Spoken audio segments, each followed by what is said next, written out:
Today we will talk about MX dongle and MX boxes and all the various ways in which it sucks, because it does. So to go back in time a little bit, MX key was made by Manole. Manole and Zulia collaborated in making the JAF box for Nokia, just another flasher, until their relationship fell out and they argued over money and whatnot.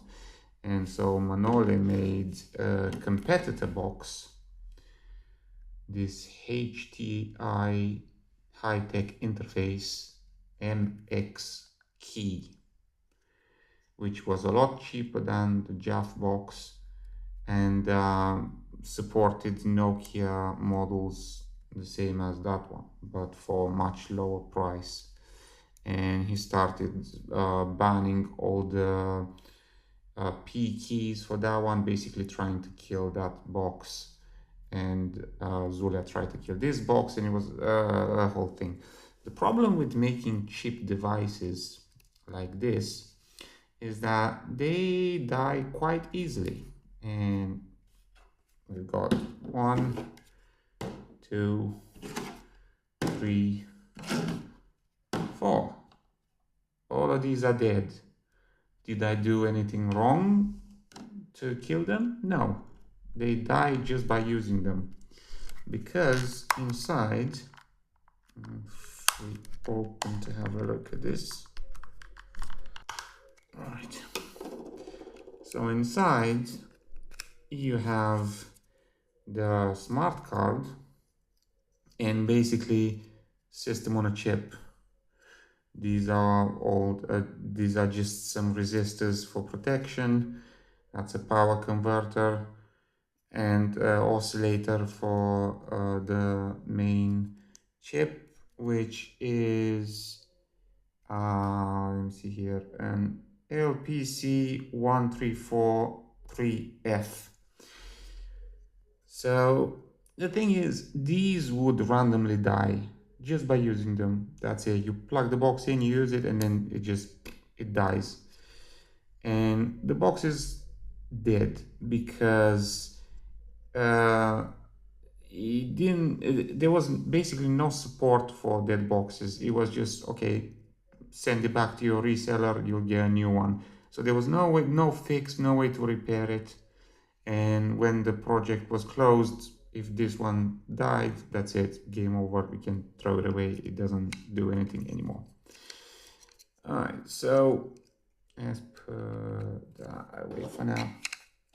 So after massive amount of these started dying, there were a few versions of it.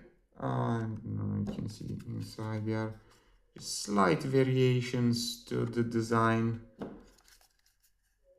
I can see this one is different, but all had the same issue, just kept on dying.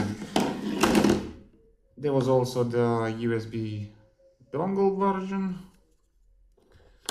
and then they released this yellow version, which was more stable than that.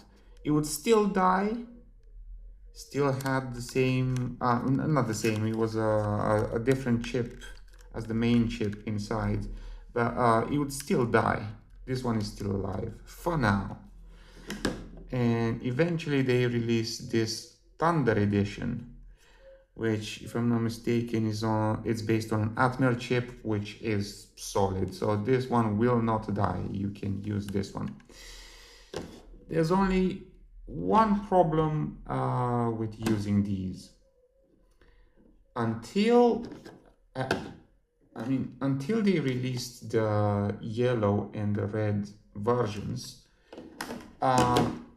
you could just plug one of these in, or one of these, and just use the program. But then the program was cracked by hackers, and it was the program version 3.2. And after that, they increased the security, they released this version, and after that this version. And on top of having the smart card plugged in, you had to connect to the server and get a license check and have some information saved on your computer, and only after that you were able to use the program. Okay, now you would say, I can't use the new version, which is 3.5, because the server is now dead. I will just use my live boxes with the older version, with the 3.2. No, you can't do that, because on version 3.2 these did not exist yet. So when you try to select a compatible interface to connect your phones to, these two don't even show up in the list. So you can't use these with the new program because the server is dead, and you can't use them with the old program because they don't show up as valid connecting methods. So, and you can't use these because they're dead. Okay, you can use these. Luckily, uh, the program was compatible as an interface with both JAF and UFS boxes. So if you have one of these plugged in, you just plug in your USB dongle and you will see these as compatible interfaces to connect phones to. So let's plug that into the computer and have a little demonstration. Okay, so to even run these programs, you have to set your computer date back to the year 2008. Otherwise, it will tell you that the application is expired and download the new version or whatever. Mobile EX has version 3.5 here that we're gonna use today to show what can be done with it. So we'll plug this one in.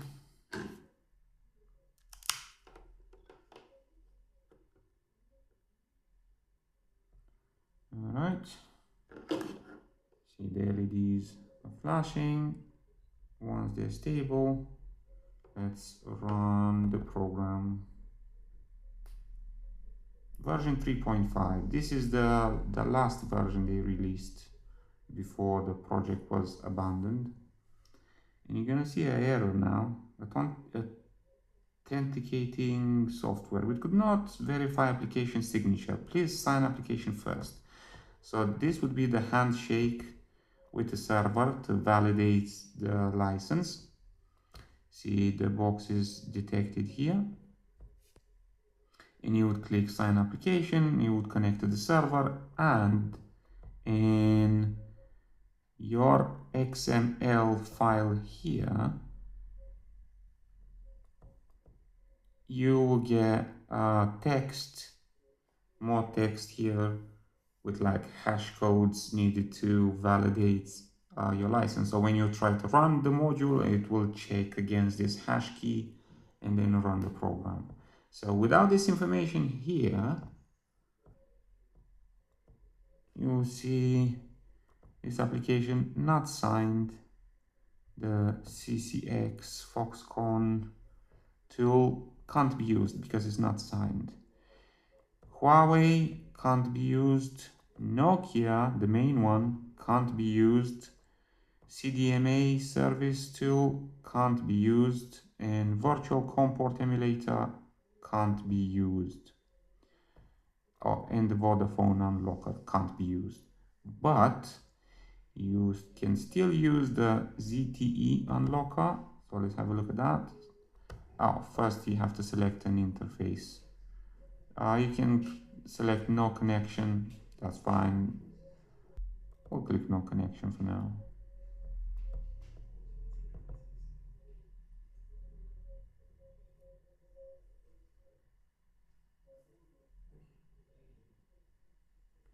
Okay, so this is all IMEI based, so you just write your serial number here and calculate the code. You don't need no cable connection, so that still works.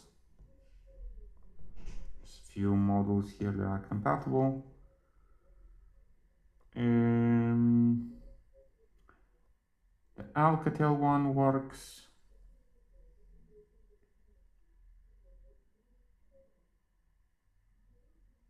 It's the same, you just write your serial number and select your phone model and you calculate the code.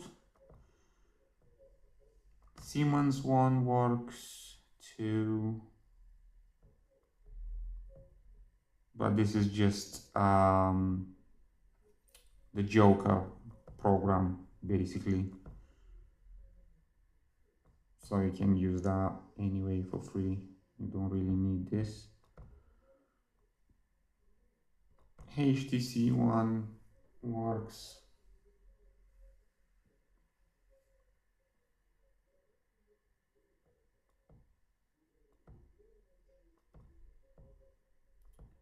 Let's see, got a few models here to choose from, and you can calculate the code. What else is here? Yeah, the BlackBerry one also works. Same, it's just a calculator.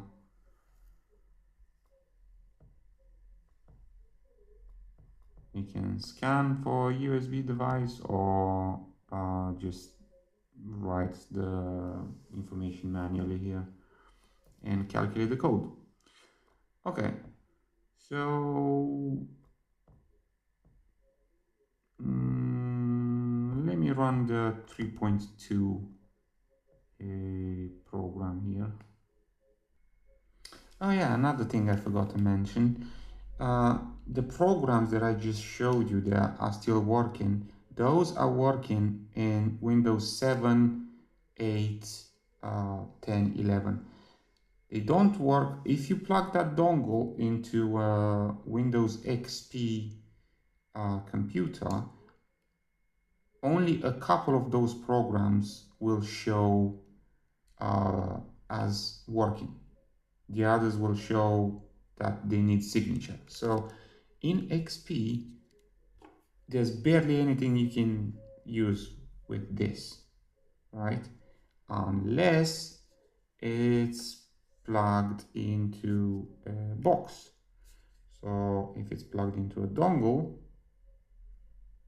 only a few programs can be used. If it's plugged into a box, there's more programs that show as usable. The thing is, this is not compatible with XP.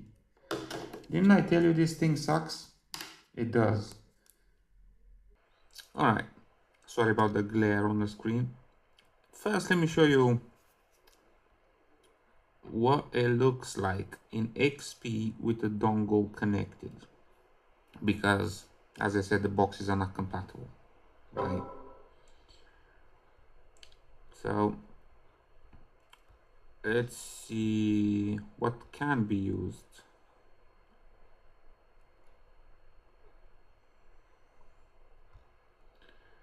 So the Alcatel can be used, the Siemens, and ZTE, and that's it. Nokia can't be used, HTC can't be used.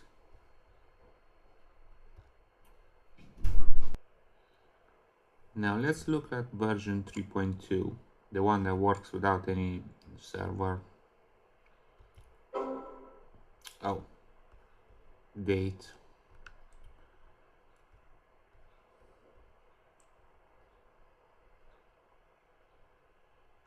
All right. Try again.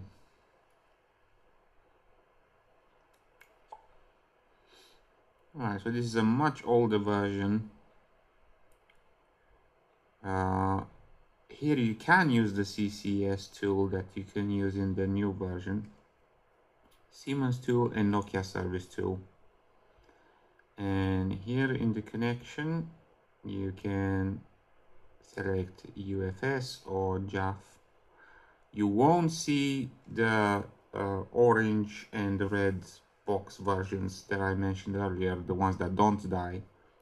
They won't appear in here because when this was made, those didn't exist yet. So let's select that one as an interface. Here you see the programs. Let's run the Nokia one.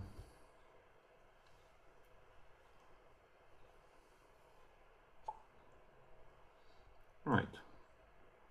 So here you go, your DCT3, DCTL, DCT4, and BB5. Not all the BB5 models are here because this program is so old. So it would have been ideal to be able to use the new version, but that's not possible. So we'll be content with this one for now. So let's connect the phone here. Got my 6310.